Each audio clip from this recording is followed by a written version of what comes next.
Hey, what's up? So I just want to make this video about this idea or this thing that we do sometimes called putting other people on a pedestal.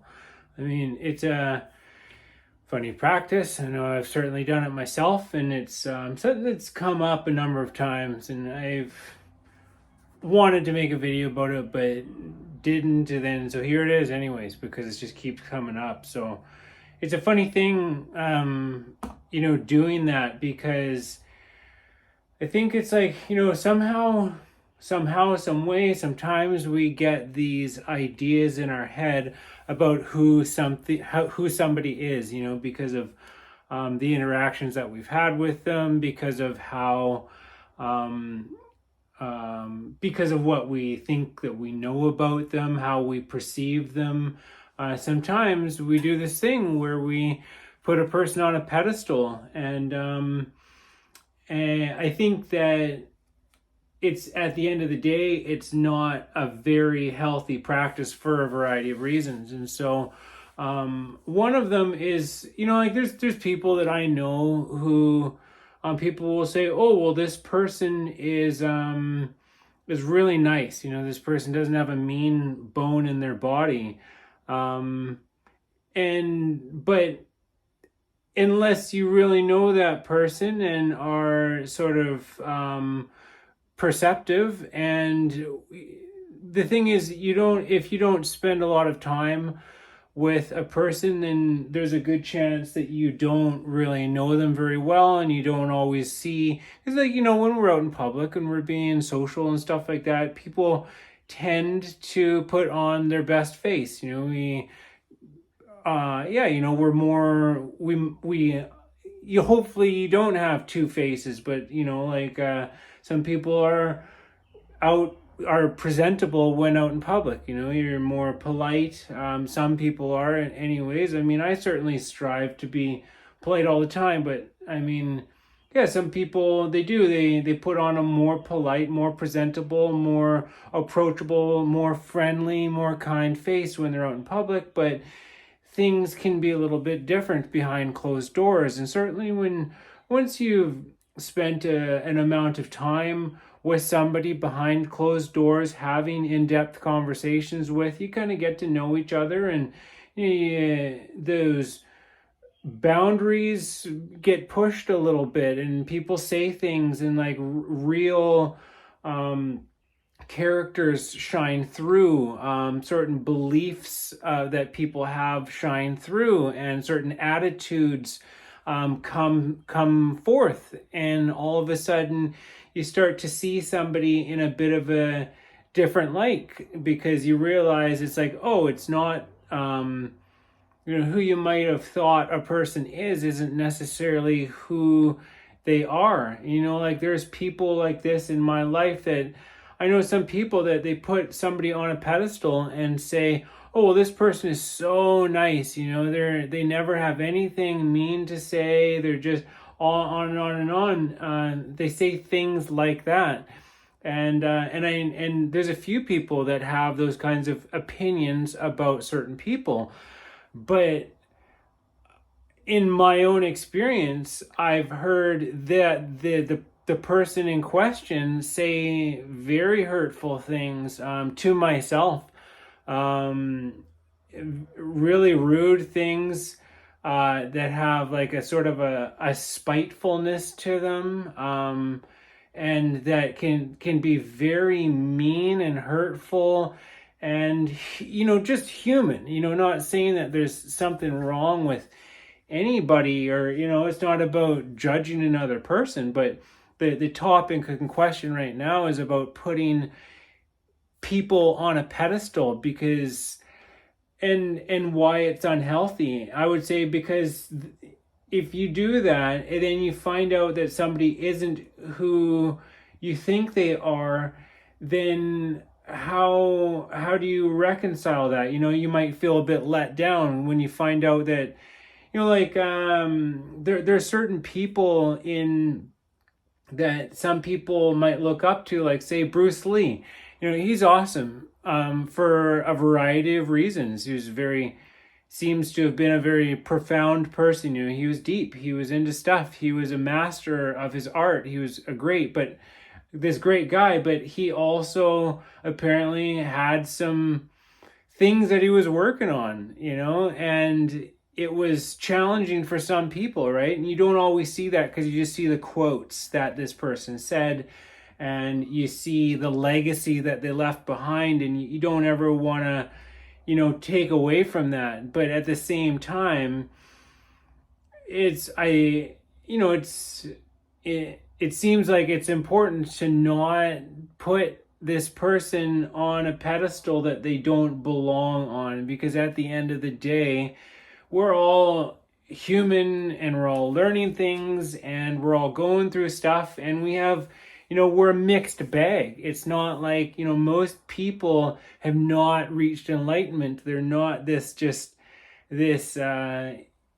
person who is adept in everything, in every situation, able to just be this beacon of perfection. That is not most people. And yeah, I just think that it's important. I know that for myself, I've had people in my own life who have thought certain things about me, and then when I went through something and showed my vulnerability, they're like, oh, I thought that you were this. I thought that you were rock solid. I thought, that, like, I don't know, that I'm not an emotional person, that I don't have feelings, that I don't get upset, right? That I don't cry, that I don't take things personally sometimes. I mean, it's something that I certainly work on, and I'm pretty, because I put in a lot of effort, I certainly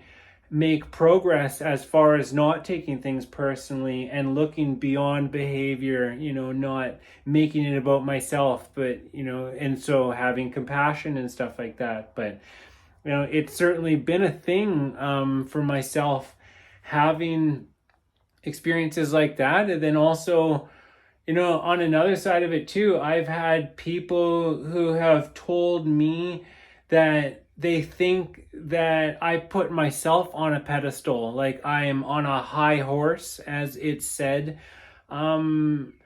Like I think that I'm better than other people, that I talk down to other people, that I belittle them in conversations. And, so it's this, like, you have this other thing about it's about this perception of a person, how, whether it's how somebody sees you or how you think that you see yourself. And it's just like, at the end of the day, it's all based on what? Assumptions.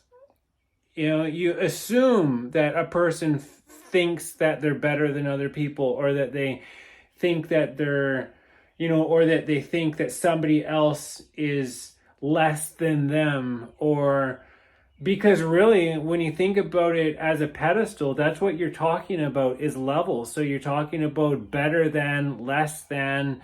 And so it is sort of to do with like value and judgment, because there's a scale when you're talking about it, as opposed to just everybody being equal and whatnot. So yeah, and at the end of the day, the element of your being that is responsible for coming to those types of conclusions, for creating images about who you yourself might be, or who somebody else is, and where they're at, how they fit into the scale of things, the scale of maybe importance or relevance or something, amazingness, or whatever it is.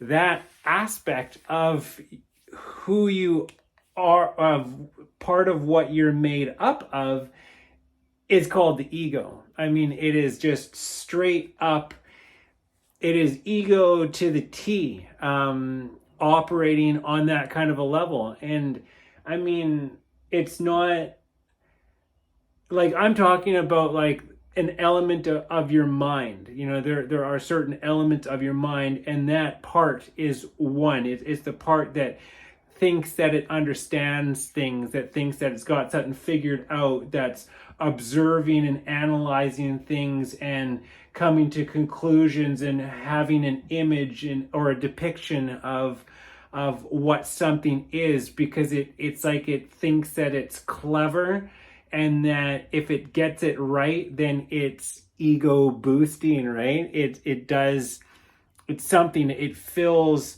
it's like if you can assume something and have it be correct, then that it like boosts your ego, because yeah.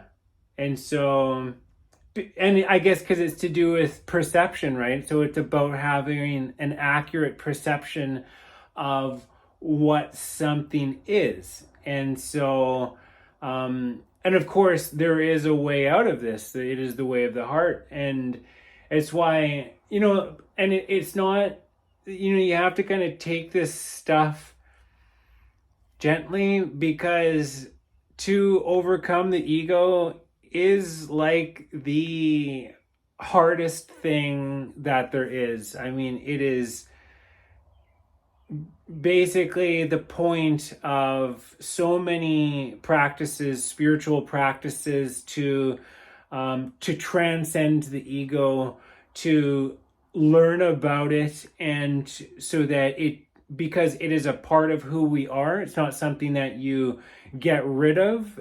It's something that you understand and learn how to work with in an appropriate manner, so that it doesn't run rampant in your life, so that you don't essentially use it at times when it is inappropriate and have it create issues, problems, right? So it's, there is an old saying, it's a Sioux proverb, which says something to the effect of, the greatest journey that any one of us ever makes in our lifetime is the time that it takes to go from the head to the heart. It can be said the 12 inches is the greatest distance that we ever travel, is the 12 inches from the head to the heart. Like, it is absolutely enormous. So it's not something to ever, it's not something to beat yourself up about because you haven't attained that level of understanding, which is a heart-based understanding. But I mean, it's the reason I bring it up, I guess, is because it's about awareness. The more aware that you are of what these things are and how they operate, if you are able to identify when you are using that element, that, like in yoga, it's called ahamkara, and it means like literally the I maker. I this, I that. Well, I, the me, the I, and the my, making everything about yourself. And it's about, yeah, I mean, so anyways, I mean, that's it. There's, yeah, just think that it's important that we, well, no, I mean, yeah. In my perspective, it's not the best practice to put other people on pedestals. I don't like being put on a pedestal. I've been put there before. I don't know if I put myself there, you can come across like that. So it's like, it takes two to tango, of course. You have to be aware of your own, what you're putting out there. What you put out is what you get back. So you do have to be conscious of the impact that you're having when you are around other people, because yeah, because it's a thing. So yeah, hopefully this finds you well.